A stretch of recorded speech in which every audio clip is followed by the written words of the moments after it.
test here. Okay. Let's see if this works. Trying something new.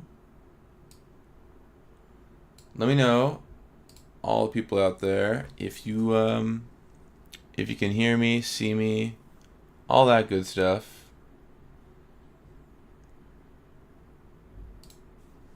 Hello, hello, hello.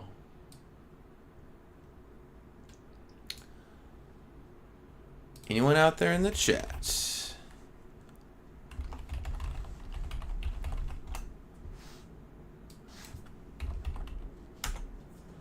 Hello. Hey, good morning, Sir Nope TSS. How's it going? Good morning, Useless End. Good to see you. Wow. Nice. Curious. I'm trying something new this time. Hello, Strikeform Sora. Trying something new this time. I literally have no idea if it's working. I'm trying to stream on both YouTube and on Twitch because I'm a crazy person.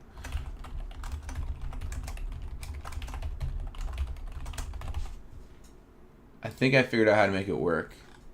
Not sure if it works or not though. Can someone go over to my YouTube and see if it's see if it looks like it's streaming over there? Good morning.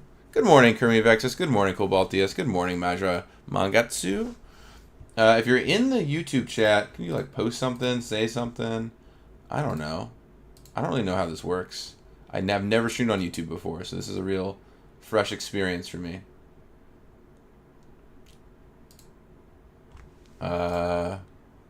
Good morning. Good morning. I see a lot of people saying good morning. Sorry, I'm just trying to make sure it's not showing up on YouTube. Well, that's a bummer. How do I do this? Ah, the visibility of being private is going to be a problem. All right.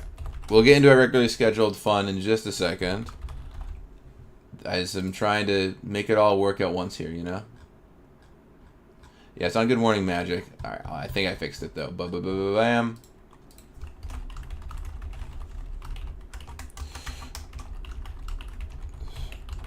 It'll be more entertaining here in a second.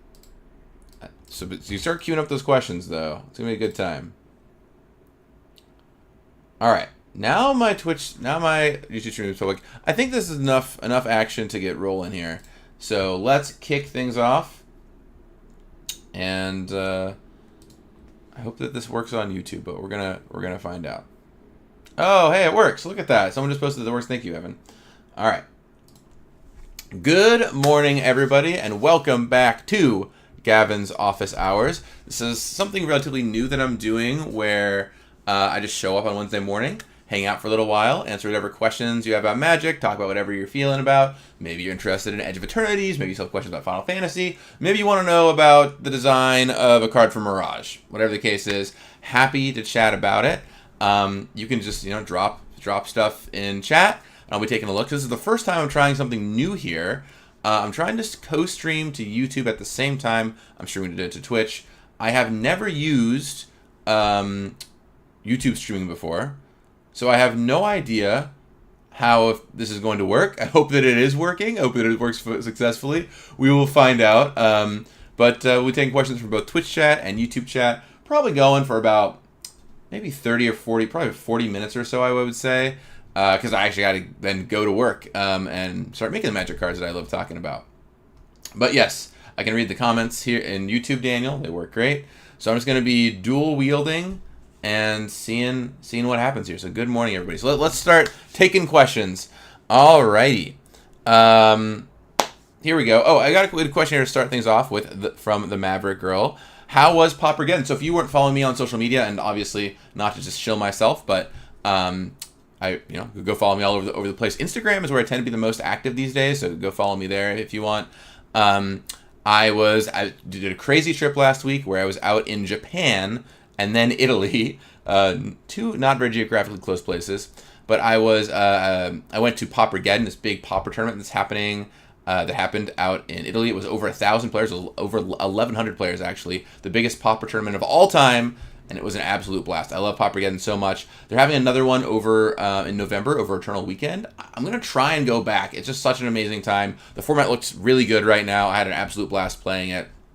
I played against 15 different decks in 22 rounds, so it was a really good time. So definitely, yeah, if you love Pauper, you gotta make it out to a Paupergeddon tournament. It was a blast, and I'm gonna bring my beloved Boros synthesizer deck, probably Marty synthesizer. I mean now, back to it. So great question. All right, let's keep taking questions here. Strike Form Sora asks, around Frixia LB1, I got my friend a Magic and Commander, made a Commander deck around Elves and Wolves, then we released Voja. Wild. That's not really a question, but happy that we made a Voja for you. I wish you hadn't put Ward on it. I know I have a whole video talking about why Ward was why the high of a Ward number was kind of a mistake, but I do think Voja is a pretty fun card. Otherwise, okay, I'm gonna kind of switch things up. I'm gonna go back and forth between Twitch and YouTube to kind of hit them both. So let's see what we can do. Quore on YouTube asks, was the World Super Type considered for use while Edge of Eternities was an R&D? Yes, of course, we talked about Worlds. One of the first meetings we had this, before the set even kicked off, this is pre-pandemic, this is like in 2019, we knew we were going to do Space, and so we thought about doing, we had a little mini team, a strike force, around trying to figure out what both planets and spacecrafts would look like, because we knew they were both really important. And so, it's funny, nothing we came up with there actually got used in the final set. We did talk about literally the world subtype as something we could do here. Fun fact is in Mystery Booster, and let me just navigate over to this other thing here. I got Terra up on the screen, let's move over here. In Mystery Booster 2, I made these cards, Vuzzle Spaceship, which I'm sure you all know well, as this was one of the early spacecraft ideas that I pitched a long time ago for what spacecrafts could be. And then I think this is one. Is it Alberix? Yeah, Alberix. And this was a really idea for what planets could be, having their own resources. So obviously, way different than how they turned out. But these are both little nods at the set that could have been that. Let's see. Useless End asks, is there any Magic plane you haven't worked on a set for that's at the top of your list to work on? Ooh, well, I did a little bit of work on Lorwyn Eclipse. Not a ton, though. I was mostly focused on Final Fantasy. I mean, that I haven't worked on. I mean, I've wanted to do a Return to Homelands for a billion years. I don't know if it'll ever happen, but I think there's actually a pretty cool world and we can make something cool out of it. So I'm always trying to sneak Homelands references in. So we'll see if we can ever make that happen. Okay, hopping back over to YouTube. Wow, there's so many questions coming on YouTube. Look at you. There's so many of you out there. 73 of you hanging out on YouTube. We got another 30 or so on Twitch. So many people want to hang out this morning. Are we ever going back to Alara? Alara is actually, speaking of planes I want to go back to, Alara is one of my whales. I've tried to go back there many times. I even pitched something way back in the Phyrexian arc about it ending on Alara, right? It made kind of sense, like Alara and Phyrexians hanging out. Didn't happen there, but maybe someday we'll get to go back to Alara. I would love to do it. I think it's been a long time since we've been back. And it's kind of crazy given how coded Bant and Jund and Esper and all those names are in Magic terminology, right? So let's hope that maybe someday we get to go back. I would love to. Luke, you loved my daily card a day series. Thank you. I enjoyed doing it and it being a lot of work, but I think about it sometimes and I might bring it back on a non-daily basis, just so I can try and do it. I told myself I'd do 100 cards and then go on to do something else. Will we get more lore on Merit Lage? Asks Febreze me up. Yeah, I think probably. I mean, Merit Lage is a popular known card. Of course, the first appearing on Dark Depths, or at least in terms of the token. So I think it's someday we'll probably hear more about that. Who comes up with the names for dual lands? We have a whole Funky Mo asks this question. Thank you, Funky Mo. We have a whole creative team that comes up with names for this kind of stuff. They're amazing. They do an incredible job. And every new dual land cycle is like, all right, what are we doing this time? And no, there's a lot of words in the English language, so I'm not really worried about running out of dual land names. Queen Honey asks, what's my favorite format to play and why? I think my favorite way to play Magic is probably Cube Draft, which is a little cheating because Cube can mean so many things. But I love I absolutely love being able to play. I always feel like Cube Draft is like seeing all your old friends, right? It's like you have to go back and you sit down. It's like, oh man, Mystic Snake, how you doing? Ooh, I don't know, treachery, what's up, right? And it tells you a lot maybe about the kind of cards I like to play when I'm talking about Mystic Snake and treachery. But anyway, I love Cube Draft, and I love trying out different cubes. I'll be at CubeCon later this year in October, and I'm actually bringing 2 cubes to the event that are in the main event. So stay tuned for those. They're a lot of fun. Of course, I play a lot of Commander. I play a lot of Pauper. Those are formats I really care about a lot. But Cube is kind of my favorite way to play Magic. Henshin Kamen Rider asks, want to get my thoughts on Dual Commander as a format. This is one-on-one Commander. Yeah, it's not something that we designed for actively, but I think with as all things with Commander, if folks are excited about trying out a competitive way, I encourage you, go try it out. Dual Commander does not have as many tough tournament logistics as CDH does, so it's a little easier to run tournaments for. And when I was in France, it was a blast. I played a little bit of it when I was there. So yeah, thumbs up on Dual Commander. All right, let's see. Harrison Ford on Twitch asks, do designers tend to prefer top-down or bottom-up designs? Now, I'll start by explaining what that means. So a top-down design is when you start with a concept and make a card out of it. So maybe I'm like, hey, we're going to make a card that is supposed to be Avacyn. That's, a Legends would maybe be a classic design, or a classic top-down design. Or maybe it's going to be, hey, we're going to make a card that is like a riff on the fly, right? Which would, of course, be Delver's Secrets. A bottom-up design is when you start with a mechanical design and then come up with a card for it. So be like, okay, we need a red burn spell. Okay, great. Or my personal favorite kind of card, I'm so sorry to everyone that ever has to concept these. They're cards like this. These are the hardest to concept. Like, destroy creature with flying or an artifact. What is this? Good luck, conceptors. Or another tough one, what do we call these things? Well, I don't know what to call them, but they're creatures that have flying sometimes. Magic art is very bad about showing things sometimes being true, so cards that like jump are always tough for that.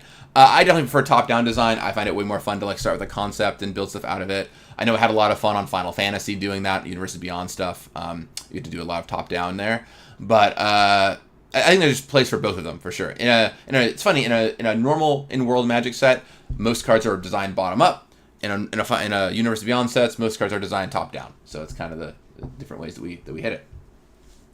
A human asks, are we going to make more episodes of Commander Chronicles? I want to. I mean, let's talk about it sometimes. We're just both very busy. We try. We try. And maybe we'll get there somewhere.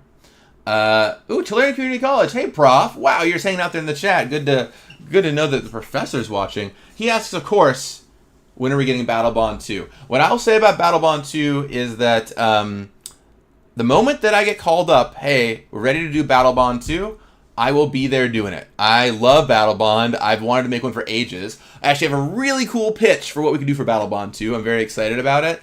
To me, it is all about the bandwidth to make it happen. You know, we're already making so many sets every year that and I don't know if people would want one more added in there. I think a way we might see Battle Bond eventually, Two-Headed Giant set eventually, is maybe as like a Magic set, like a mainline Magic set, that you could also play Two-Headed Giant, right? So kind of like what we did with Oath of the Gatewatch, where we had that mechanic, it was called Surge, I think. And we designed the whole set. Yeah, here we go. Designed the whole set to be built around you being able to do it if you want to play Team Up Mimic, but you didn't have to. So like imagine we did, okay, we're going back to Kylum, we're going back to Battle Bond, and you can draft it Two-Headed Giant, but it's also a mainline set, and you can draft it one-on-one. Maybe there's something to be done there. Maybe someday we'll get to do that. Oh my gosh, the questions are really pouring in. I did not consider what dual-wielding Twitch and YouTube would do for making me have 5 million questions. So I'm going to try and speed run some of these. I'm just gonna go. I'm gonna speed run tons of these and give maybe shorter answers. We'll try and get to as many as possible. Conrad Harris, has Alara's position on the Rabea scale changed? I don't know what this position was, but I know I want to do Alara, so I don't know what Rosewater said, but it's higher on my scale than maybe his. Garrett asks about leading Pauper and Commander. What are some tips I have about leading these groups so successfully? Well, I'm glad you think it's successful. Thank you, Garrett. I think a lot of it is about just listening to the community. I do lead both the Pauper format panel and the Commander format panel, but a lot of it is just listening to what the community's doing and being like, hey, this is what people want, this is what people are saying, and just me listening to the people. And I think if you listen, you'll learn a lot, and that's the secret to good leadership, I think, is listening. Let's see. Do you ever take design inspiration from other card games? I play a lot of other card games. I'm not saying I don't think I really... I feel like design inspiration is everywhere, right? Like, you can learn so much from so many different things. And so I love staying abreast on all kinds of games, but I would not say I've like taken anything super mega directly from them. Let's see. Legacy needs a format panel. That's not my call or what formats get format panels. I was really passionate about Pauper and Commander, so I pushed for those to happen. I don't have the same kind of background in Legacy, but if you want a Legacy format panel, definitely send that note up to other folks. Keep talking about it on social media. What's next for the world of goblins? I don't know. We're going to keep making goblins. I'll tell you that, Charlie Arthur. They're not going anywhere. There'll be all kinds of cool goblins for you guys. Is there any future for Doctor Who UB cards to cover the stuff from 15th Doctor onward? If BBC wanted to do more cards, I would be totally down to do it. Obviously, lots of cool new material to cover there. Some new Doctors maybe even to cover. So that would be fun to get to work on. I know I would be excited. It was really weird after having worked on that set for so long to one day show up and be like, start watching the show and be like, I don't know what's going to happen anymore. Because I'd been working with BBC for so long. And it was so funny. The first episode I didn't know anything about was an episode. So the whole time working on Doctor Who, I'm like, I can't put a lot of these creature types in the set, right? Like, I'm trying to reprint cards. There are no elves or goblins or whatever. So we can't reprint a lot of traditional magic cards. A lot of the creatures had to be brand new. And the literal first episode that I don't know about is an episode featuring goblins. And I was like, guys, if I had known there was a goblin episode, I would have put goblins in here. But alas. Okay, I'm going to switch back over to Twitch for a second because that's been growing and getting a lot of questions there. Let's see. Tybone asks, could we ever find a home for dedicated doll maker in paper? I don't even know what this card does. So let's take a look. This is an alchemy card, I presume. Dedicated doll maker. What do you do? Yeah, this looks like a card that could be paper. Maybe in like an upcoming mystery booster someday. You know, if we ever do another one, we could do the same trick we did with like Oracle of the Alpha, where we and put it in here. Looks like it kind of just works in. Looks like it kind of just works in in normal Magic, so we don't have to do a ton of fanciness to make that happen. Nate Dog, did I play against any interesting Pauper decks this weekend? Well, yeah, Paupergeddon I played against so many decks. Once again, I cannot suggest Paupergeddon enough. It is a blast. Go to Italy. I'm going to try and make it to the one in November for Eternal Weekend. It's over American Thanksgiving, so if you're in America and you don't want to celebrate Thanksgiving, come to Paupergeddon. My family's pretty used to me traveling during Thanksgiving at this point, so. Did I play against any interesting ones? Yeah, I did. I mean, I played against 15 different decks across 22 rounds, so played against a lot of wild stuff. One of my favorite decks I saw is this like spy ramp hybrid that uses the Balustrade spy combo. It's where you like basically mill most of your deck and then cast your return out of your graveyard for Lot Literal to kill them, combined with a Walls deck. So it's doing both wall stuff and spy stuff. It's a very cool hybridized kind of combo deck there. I thought it was pretty cool. Did we consider Final Fantasy 3 and 11 for the job select equipments? Yeah, we did talk about it in 5 too, but decided to keep it to just 1 and 14 for consistency. If we ever go back to Final Fantasy, would we make a commander deck with Final Fantasy 8 in mind? I think absolutely we could talk. If we were to do it again, we would talk about doing decks that go further down in the series. Okay, I'm going to switch back to YouTube now, where the questions continue to roll on in. Will we ever see Eminence as a downside? We've talked about it. We've talked about doing it. It's tough to be like, what is the cool thing about your commander? It's that it's got a downside on it, you know? I think we could do the upside downside thing where it's like, oh, this card, your starting hand size is -1 and your starting life is +10 or whatever, right? So kind of like a early restriction of some kind. Yeah, that is possible. We could do that someday. George asks, are plans for any more context around brackets? Yes, we're going to be working on that, and you can expect more on that later this year. We'll have a refined version of brackets. We don't want to touch it too much for the after the initial rollout, just to give it time to sink in. Because if we change it like every month, how the brackets work every single month, quickly you're like, what version, how do the brackets work again? What version are we talking about? We wanted to give it a lot of time to sink in and then come back with kind of one thing that rolled out a bunch of changes, as opposed to like doing a bunch of tiny changes over and over again. So you can people could kind of percolate in their mind, which is great. Oh my gosh, there's just so many questions here. Yeah, yeah. You keep asking, Prophet, right, keep asking me questions. I'll be here all week. I only have like 45 minutes this morning, so but I'll be back every Wednesday. So my goal is to come back every Wednesday basically and do this.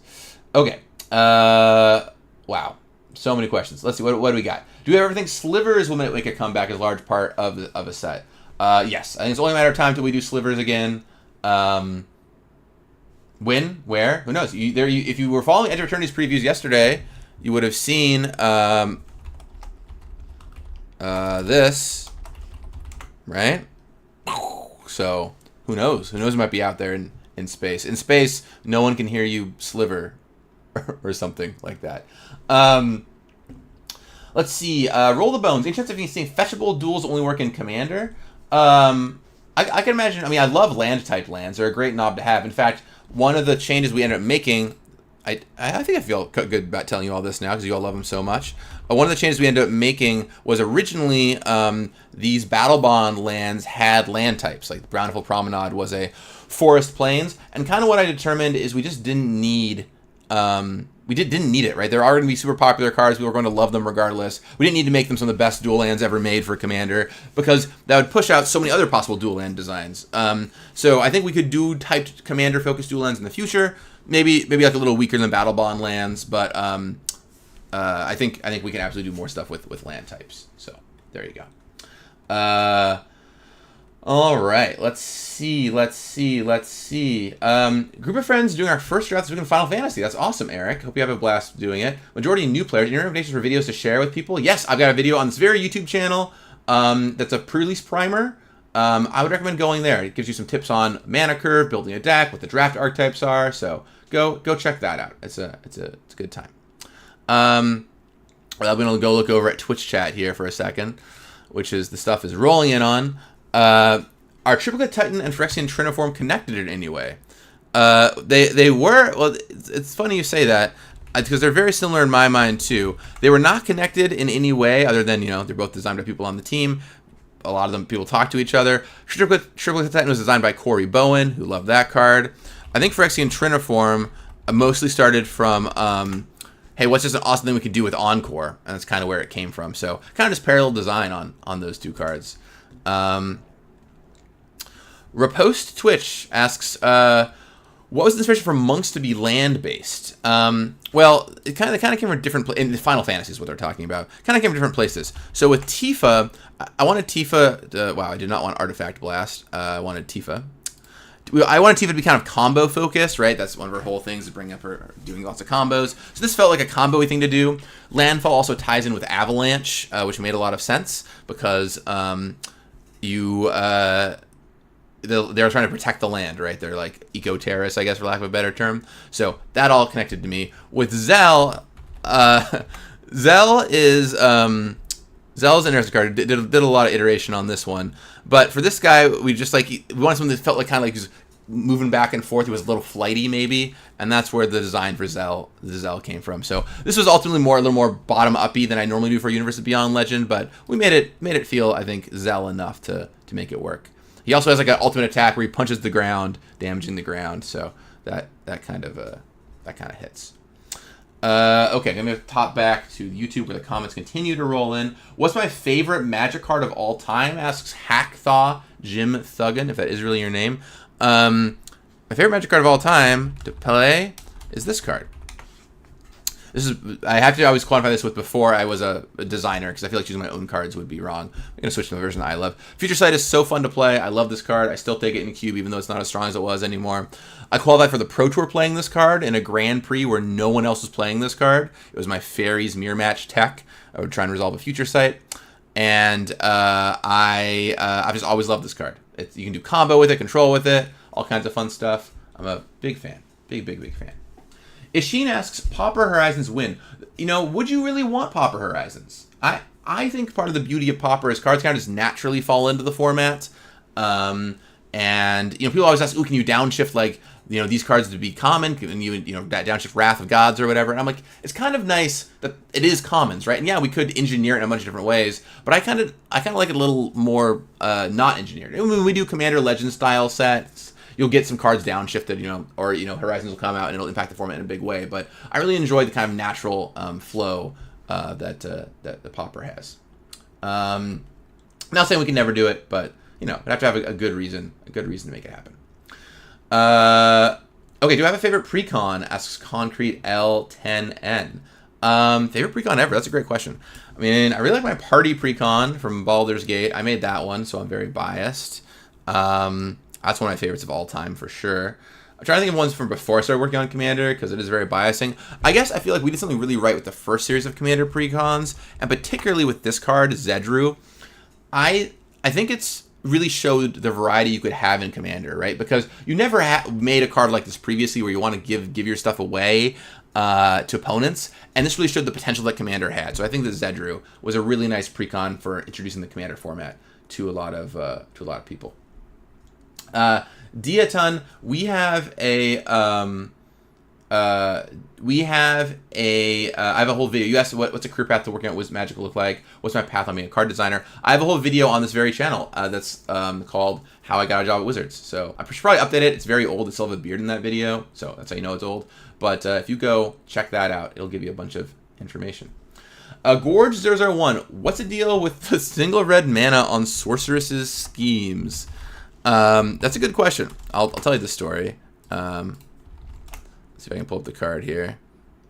I never remember where the apostrophe goes, so hold on if I can figure this out. Search for schemes. So the deal with the red mana on this card is we tried a lot of different versions of this. We tried 3 mana to flashback and 3 mana to cast, 4 mana to flashback. And we tried adding RR, a lot of different things. And kind of what we decided is we just needed the magic costing is very interesting, right? A lot of video games get so much room to like tweak their character stats. Like, okay, well, we adjusted their hitbox by 0.4 seconds, or their time by 0.4 seconds, and now, you know, we nerf this character in a big way, whatever. Magic does not get that. Magic costing is very granular. The difference between, or is not very granular, rather. The difference between a 4 and a 3 in Magic is gigantic, but there is no such thing as a 3.5, right? I can't tell you a card costs 3.5 mana. This was our way of kind of splitting the difference of like, okay, you're going to bring back a spell. You probably want to cast that spell this turn, which you can do sometimes. And you want this card to cost 4 for the blue-red 4 mana cost deck. But how can we split that difference a little bit? And this is kind of our way of doing it, of like, we just give you a little bit of mana back. If you're casting a spell in the same turn, you can do it. You can do this and cast Thunder Magic or whatever, but you have to chain spells together. So kind of a way of beating our not-so-granular mana cost system. So there you go. Joao Marcos asks, what do I think about the main Paupergeddon event result? I'm super happy with it. Oh my gosh, the format looked amazing this past weekend. I thought it looked really, really, really good. The diversity was super good. There were 6 different decks in the top 8. A lot of different representation of decks in day 2. A lot of people who were bringing like their pet decks, like would you know, like, let's say there were like 6 copies of a deck in a tournament. Like a couple of them would made day 2, showing you can kind of play anything. Cog Gates won the tournament, was there only 5 copies of in the whole event. So the format looked really good right now. I think there's still some discussion about High Tide. The deck is not too strong, but it's definitely not too strong. But it is really annoying to play against, so we're going to keep talking about that as we talked about in the previous, like the BNR article. We're going to come back in August and tell you more about that. But overall, Pauper looks awesome right now, and I don't think there's going to be a lot of stuff that need to change there. Okay, switching back to Twitch. Let's see here. Any upcoming support for Dwarves in Commander? I think there's absolutely going to be support for Dwarves in Commander at some point. It's only a matter of time till we do Dwarves as a big enough theme to get high-level support. So, Gorilla J, if you love Dwarves, someday, stay tuned. A possibility of a reprint of Chromat. I mean, we could reprint Chromat, I guess, if we did. It's a little outmoded these days. It's a 5-color legend. It's seen better days. I think we've put this in a number of 5-color precons. This was in the Dominar United Joda precon for a while. Or not Joda, what's that guy's name? The Carthelian guy is in this precon for a while. And we just cut it because it was too weak. But we could reprint this card at some point. Why the heck not? Why the heck not? All right, I'm going to switch back over to YouTube because there's just so many more comments over there. We have, there's 42 people in Twitch chat and about 212 people in YouTube chat. So that's about 250 people right now out there. I'm trying to hit as many as I can. I only have probably another 15 or so minutes, so I'm going to try and go through as many as is possible here. Okay, let's see what we got. Where did the names come from? Oakwan and Zender split? Asks Pete O'Neill. We just the creative team come up with them. I do have a funny story though about, this is not your question, but here's a card. This is so there's this card, Regna the Redeemed. This is one of the Battle Bond pairs. Creative names all the cards. That's what they do, right? Creative names the cards. They're great at it, and I type in goofy playtest names that sometimes just that will get changed later. Well, with Regna, I needed to name a white angel really fast one day, and I was like, I'll just type something random in. I'll type in anger backwards, and I just typed it in, and I was like, Creative will change this at some point.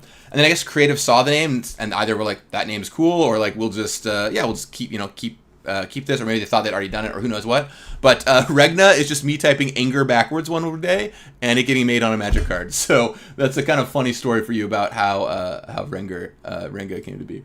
So there's something for you.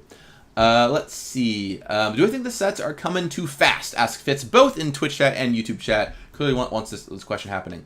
I feel like for a long time we did not make. We've learned there's clearly more of an appetite for Magic sets than we were making, right? There were many years where we made like 3 Magic sets in a year. If you look back at some of the Lorwyn era stuff, then we did 4 a year for a long time. And then I think we swung the pendulum a little bit the other way, where we were making maybe too many Magic sets, and it was like a little too crowded. But there's clearly the appetite for a lot more Magic than the 4 sets a year. So I feel like now where we're swinging to with kind of 6 sets a year, I think that release schedule is a lot more approachable. We'll see how it turns out. It's something that we're trying. The trick is always, even though there's 6 sets a year, they can't be perfectly spaced out because of holidays and all these other factors. So sometimes things will feel like they're coming on the heels of other things. And the preview cycles mean that you start talking about them early. So I think we're still finding the right cadence for everything. But it's an experiment. We're trying it out. We're going to learn a lot and see how it does over the next year, and kind of go from there. There you go. So there's an answer. Let's see. Angel Comics asked on Twitter a few weeks ago about characters in Magic that have not been featured in cards yet. You mentioned Zagorka. Will we be revisiting old characters? So something I love doing is revisiting old characters. I'm always looking for chances to do this. In Commander Legends, I try to do this. In Mystery Booster, I try to do this on some of the playtest cards. I always love finding spaces for weird old characters you can mention. Like I made this card, Bridget. Bridget, I think this is what its name is in Mystery Booster. So I love doing that where we can. In fact, originally I was like, we're never going to do Kamagawa again, so I'll make this card. Turns out we did do Kamagawa again. Whoops. So maybe I should have not made that card as strong as I did. So I love referencing old planes and old worlds and all that kind of stuff. So I love Homelands and Baron Sengir and Autumn Willow. So I'll keep trying. Let's see. I'm gonna try and skim and find something that I have good answers for. Let's see. Oh man, there's so many good questions. Matt Dolly asks, is there any ETA on the Commander matchmaking system update? I think I said in a previous article, look around MagicCon Atlanta for something. So around that time, so stay tuned. MagicCon Atlanta is in September, so stay tuned there. See what's going on. Let's see.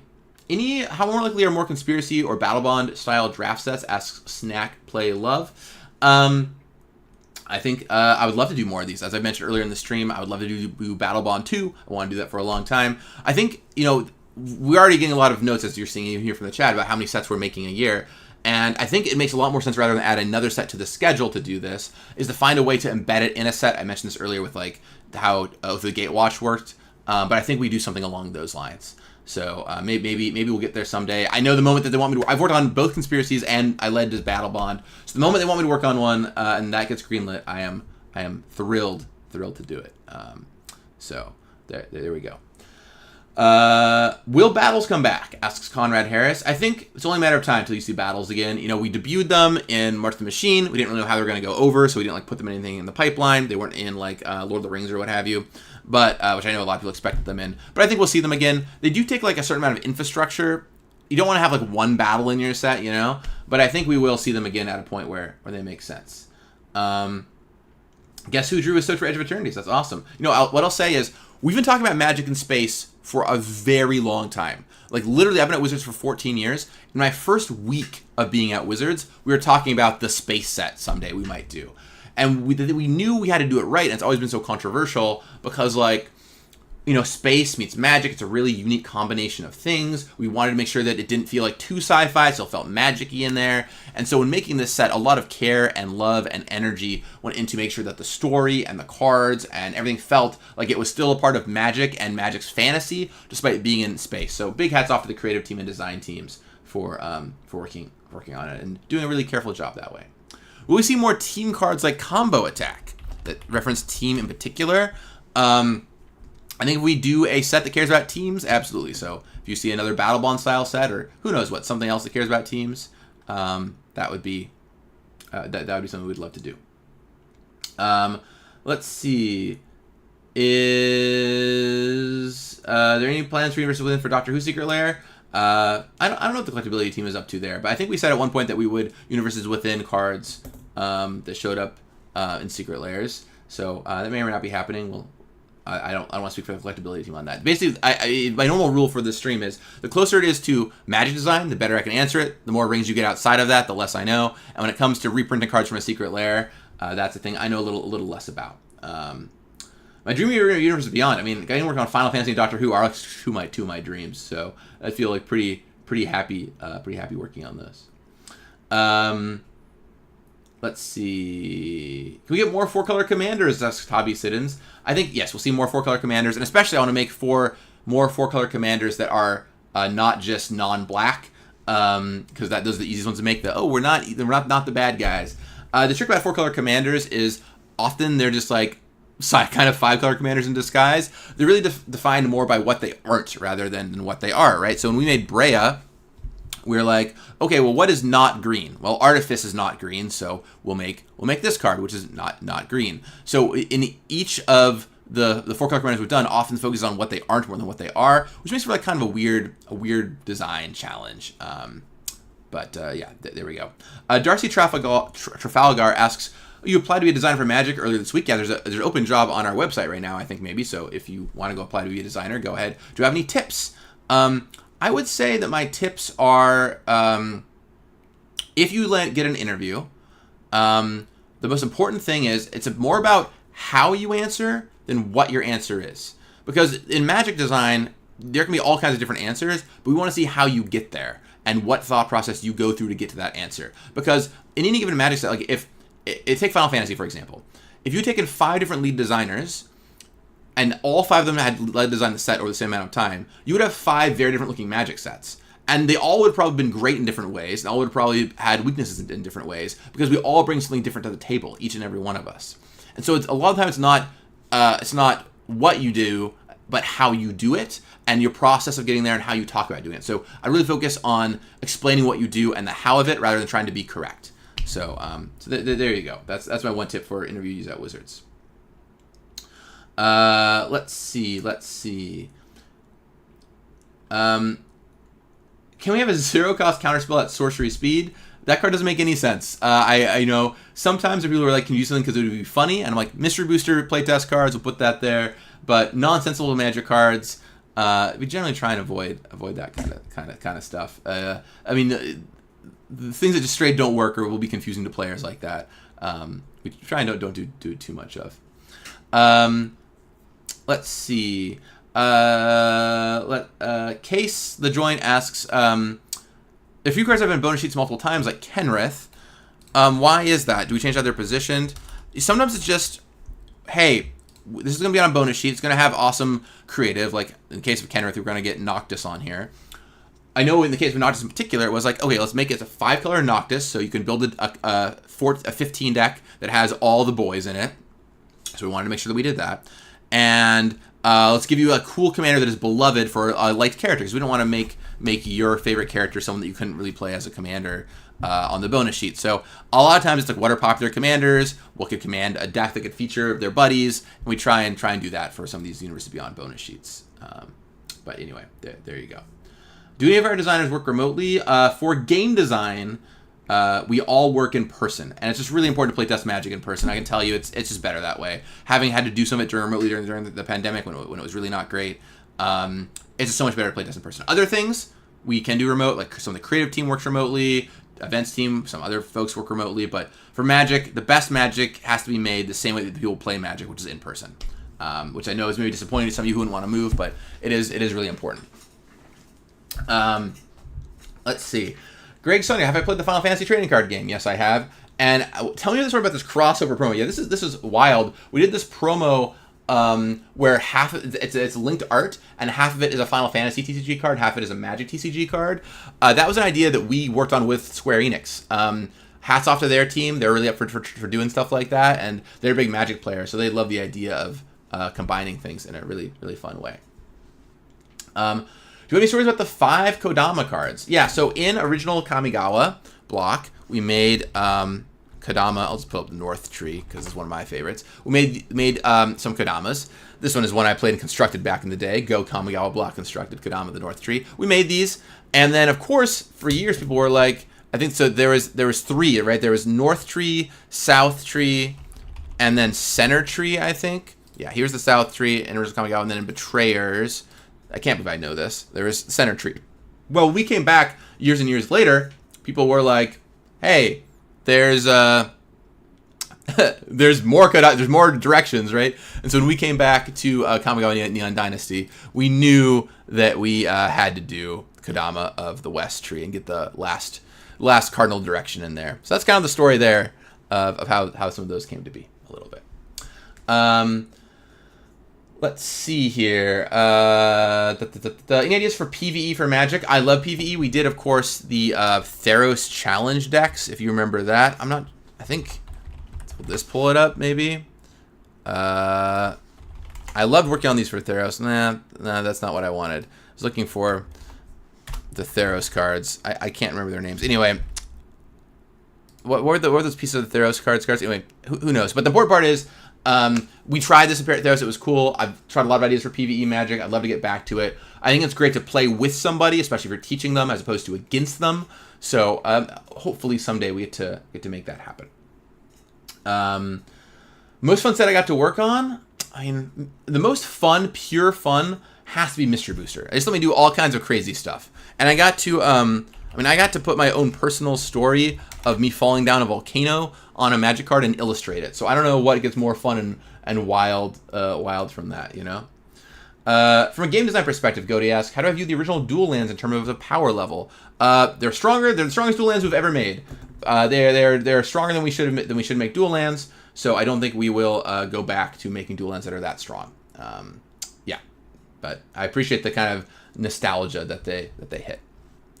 Let's see. Oh, the one with D20 bowling astronauts. Yeah, that was the dragon bowling mini game. That was something I worked on. Not my best work, I would say. If anyone wasn't there, you would get a spin down D20 at the Dragons of Tarkir pre-release. You would get a spin down D20 in your pre-release pack. That was your breath weapon. And then you would go up to this little board where they would set up like these bowling pins that were humans, and you would roll your D20 to try and knock them down. Then you would get promos based on how well you bowled. It was about as fun as it sounds like. I remember working on that. It was like, all right, let's do some crazy angle math and see what you can figure out. Did we consider World Enchantment for Edge of Eternities? I mentioned this earlier in the chat, but yes, of course, we talked about it, ended up not doing it. Can we get more land destruction, please? Land destruction is not very fun. We don't do a lot of it. We try and make it every now and then, and we like to make ways that can deal with problematic lands for constructed, but not too much land destruction, I'm afraid. Is there a design philosophy around creatures of unusual creature types, like Noggles? Well, Noggles are, kind of a Lorwyn only type, so maybe you'll see some more someday. We are about to go back to Lorwyn, so if there were any more, they'd be in there. But kind of, it's like, okay, are they on the world? First question. And then two, I think this stuff is charming in small doses. So we love returning and doing a weird one-off creature type here or there. So if you go back to a world that has a type that's weird associated with it, we could do it there. If every now and then we'll see us bring something in. Like, I know weirds on Ravnica. I love weirds, so whenever we go back to Ravnica, we try and do more weirds. So there's room for stuff like this. Let's see. PvE, yeah, people love PvE stuff. That's great. Will armadillos ever get typal? I feel like with typal, it's always just a matter of time. There's only 2 armadillos right now, but give it enough time and enough magic cards. I'll write armadillo right somewhere on there.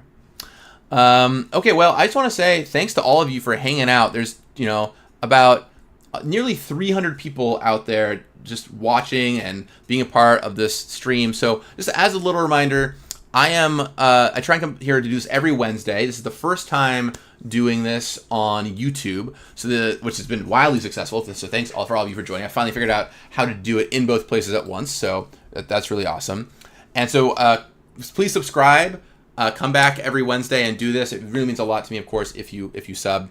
And then also go follow me other places, not to just show myself, but I do a lot of posting about magic, stuff I'm working on other social media, especially Instagram these days. I'm doing a lot on Instagram, so it's just my name. Go and follow me if you would like. And like when I was at Poppergeddon last weekend, for example, I was posting pictures the whole time of all the stuff I was doing. So please go ahead and not if you're so interested, obviously, only if you're vibing it, but go for it. I think it's a good time. All right. Well, this has reached the end of the stream. I would love to hang out and do this for longer. And next time I try and budget more time. But now I got to actually go into the office and make the magic cards that we're talking about. So I will be back next week. I'll be sure to talk with you all then. And in the meantime, just go have fun. Have fun playing Magic, and I'll talk with you all again very soon. So for those of you on Twitch, I'm gonna go raid somebody. Let's go raid Jim Davis. Why not? Jim's a good dude. We'll start a raid over here. And yeah, I'll talk with you all again soon over on YouTube. Thank you so much. And yeah, save your questions. I'll be back next week, and I can try and answer them then. So get in. I usually start around. I'm going to try and start around 7:30 or so Pacific time. So if you're wondering what the time is to do it, that's when you should hop in and try and hit your questions. All right, folks. I will be seeing you later. And yeah, you got this. I will not die. Don't do this. Please, don't do this. Right, hold on. What?